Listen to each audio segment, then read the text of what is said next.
No. If you are following, then how people are getting hazard?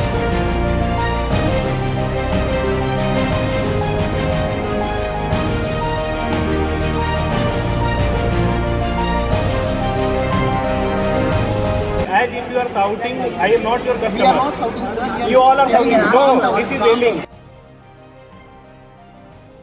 I gained so much of confidence in myself after attending this. Learned many things from this training session. How to control your emotions while you are in interview.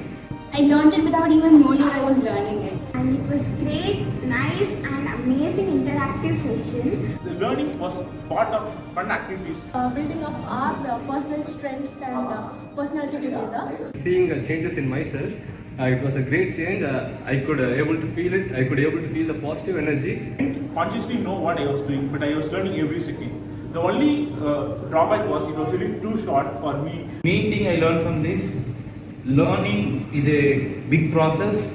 It won't stop at any point. You should learn continuously. Very interesting, it was very practical. Needless is missed for everyone to learn this something. Thank you.